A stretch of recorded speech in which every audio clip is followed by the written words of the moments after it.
Mai ele te tau ona whaongainga e se vaenga whaupwhai. E whai atua I runga ngang campaign. E tua e pule au tau whaangaio. Ai mangkuala. I le kou whaangaio inga. E kula whonga o kou ki muna. Lave, tu le pa iskut, a vai kau whai o runga o lima all the time. All the time. Al mengel whanang kaka. E si liakum kau kia ngai rol whasotanga.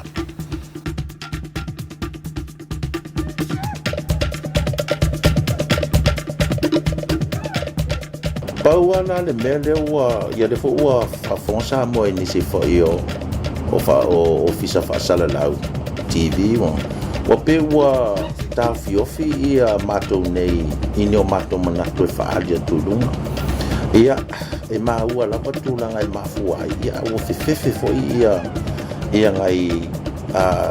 ofisa whaasala lau ono tūlanga fo I meo kula fongo ma me whapena. Ia ai la vale manatu e tau o natu tosa le vaai mali sila a so se ofisa whaasala lau o Samoa I tangata uma e le whaapea a palimia ia nga o ala ia ai a whaapea o mākou ia po se si vaenga whaupwhai ia wale o iai nanga o mai tau o mai le mea ngā tau sanga nei I paya inga ia o te atu e umalosa ka la unga ka vai kau whao ia kai ka fo TV ma interview la le mele manu ale mele wo o gaming e nga le umar ku ole fonga wa wo mai ku ole o fai TV ia o le si vai ngata poala ko kau wha ma fai I le mele o le sila le malo I le lato whaonga ina o ofisa whaasala o le tunu le ele tu AP o le Savali o ofisa whaasala lau nga o ofisa whaasala lau e pule le tunu mai e le te tau ona whaonga inga e se vaenga whaupwhai e whai atua I runga ngang campaign ia asonga fua kaula sa ai longa ya luko inga li loko I whaingonga mea asonga fua kaula sa Savali tu AP taimi malpalemia o le ua whai iang campaign I lunga a ole ko konge ku pela tunu ia le ofisa le ka whainga luenga uma ko kongi uma le tunu ia ai whai ko akasi ia ngi mea ia o mau fo le mea foi lea ka lo whai ka te lo wha foi le e sto ina po wa pe ua wha tau talangia e pora al mea ia e po halu luma alu itua ia ai paunga le mea sa o manatua u iai ia aua ne I ona whaonga ina le ofisa whaasala lau ale malo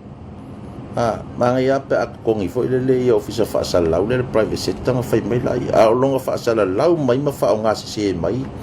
ia le kio le tunu o le Savali le tunu o le Savali ma le kio le tunu e le ai ma se me whai kio ia tu lai nga o me le Ora ua mau ele ori me foi le tula epa iskut e wa me nga le fai e la kuloa ia tui mai lave tula epa iskut a vai kau fai o lungo lima all the time e ora me nga le fai ngi I vai nga le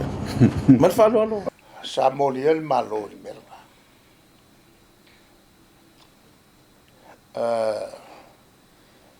Awa o TV e male kio. E whangoa success. Ora TV male le kio le ku. Moriela le SNTP ka SNTP ia kofi lau. Ma male vai nga fa pe ua le ku avangoa. Ia tofi lau tangata ro te. Al mafuanga. Ele la unga kofi lau tafai. El palmen. Ele la fitongi ina vo in ma tupu tamsese. Efi. Ia al ko inga vo na tofi. Ia nga winga mali. Ia kala kofi ma fa pe mai tofi. Ke lo kupu. Ai fi fa nga to ipi. Mas eu le ka ngo mo la nga olis ka fa ma lepe ku e ke le alu saoloko i o se au se siakia muamua o mea langa e ke wha me vesi a kongo e whai ala tala to ina mata ngaru mo i ako pua moria al whamla vela woki o kofila woki a perila a lea pea masinga o kusonga ele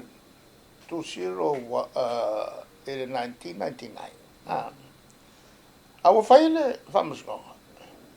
o saulala e ka makaila prenda o Tony Cheno fa mai e la usionga mo mio e ke mori mau e ka le valu o ku ru mo famusno e saule le sili foi a si famusno o le mori mako kafia le tu epi ma le Savali e o fa le peru ma mianga o le sili kau ngalu la ku pu fa e kai ele ya a le ngo fo fa nga kala fa ngo ka suale a tofila de tono al palmen wa fa kau mai ya fa ki nga ke sa o ye il fono ala nga le o ye se me nga ala aka kofila ala ta o wa ma ku kali a me sala nga upu ke le kali o le ska ka fa kupu le vesi la tunu ya ma akal ko sa kaula nga e test le mele ele ya ma fo ngane e ya ma la fo la ma ngo le fa mo along a brother in law e lu fai fo ya por kala e nga mo dia ya ora kula sili mai lo ya ke o le ala le mea ava le tula sa al kula sa la sa loko al kai mi nga whakau koa ia o pare me o amia lo TV ia male aho e masavani o to vai e vai me na e to mai le fa como en al ko al ko porque la mire sa waya ku ya kana la vango e sa lo le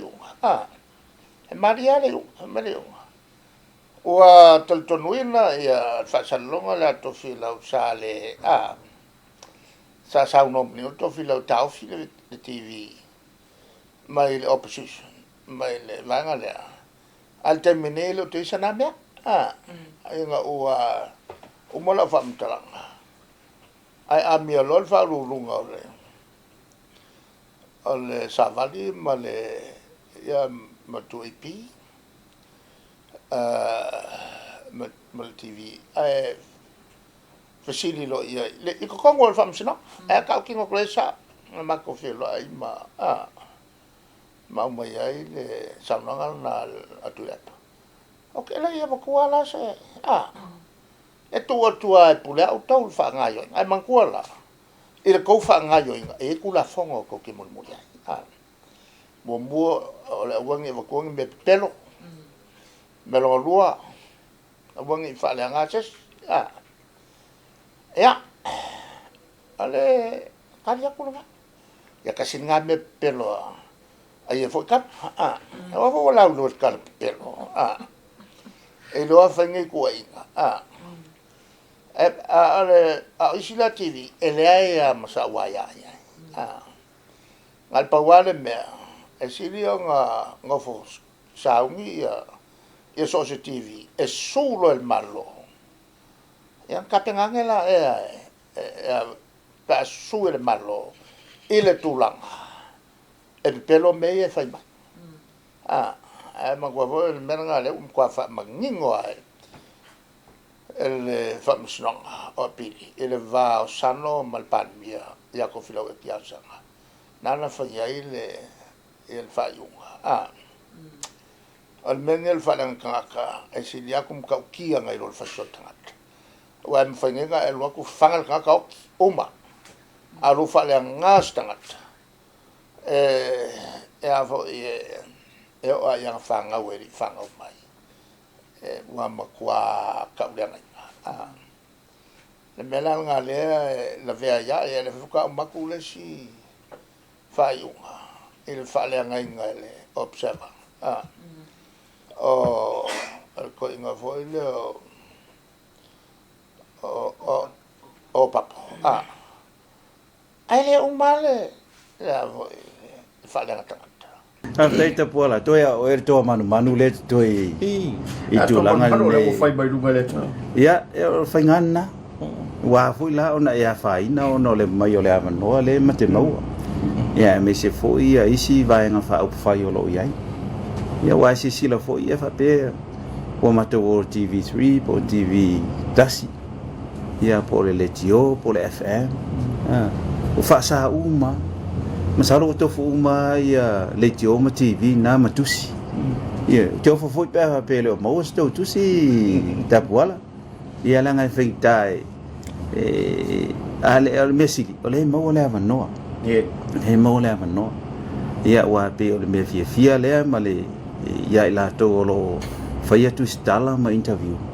ia ole o ilunga i ole official pal mi e fatar tali te mi fatar no to ina ia o ia la to o palota e ole i pipi ia la vai faia ia interview ia la le ele o mau le avano tu tusa e mafai ai ona faanga i oi ia tulanga ia e mau ele no tu se auto ia wa o TV ia e tatia ia TV ia tu maoti ai mai sala le tio al tu IP o te lo a fa ti tiro mai tu IP e masa vale tu maolo fi mo se ma va no ina te le lo pe ele lo pe vidi mo e mai se fa tanga e amata tu al CEO di fo ele mista o ilunga o vai o ia le fo mai ya na ya to tal mo ya le fo ti lo tu fa le TikTok TV le sa wo fo ia le ele malo ia po pule ala to I me o mai o me na ro tu pele ala tu no fa yo fa sa ko e TV ya e ka sel ma fo ala pui la ko la pui la ko ele kulanga le a mai on me fa le ko o le tulanga la ia le fo la pero ia banga al fa la vele al banga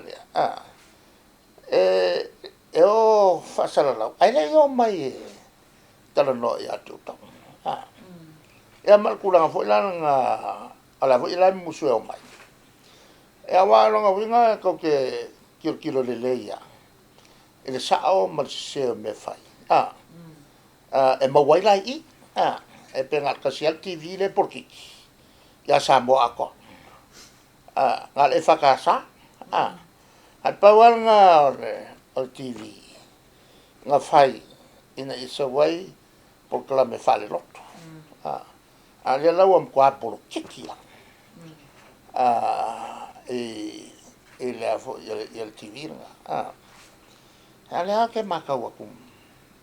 ai maso le ke le fo ya ka la nga ya ave fanga yoi le TV e fakasa e wala mai mako kalsi e fakasa e fale vao ma e mai fasto amankuala era porque que ya o kaulanga e fa ang fa pe e fa nga le pa ma fa nga e porque que la mel ya wala o que fai pule mala que porque que mai a tanto tal no mel reno o fa mamla mal mel mo fai pule ile la lang ya to e luai kuai al politician porque al fai pule politician porque po le fai pule statesman ese meia lo fai pule mal HRPP amo meu statesman Fai pule o le chapifi. O mo meo statesman. E leong politician. O lan me se o le politician. Nga le pāua le mea e ngai ai. O ngai ka mai mea mo le whenga PALOTA. O le aso They are concerned only with this generation and how to get back at the next election. I'm no statesman. Tangata ia lantu te whaia fuafuanga mole many generations in the future. E anga I tele launa tu mawhawhaunga I tu ai ngā tinae mole lumanai.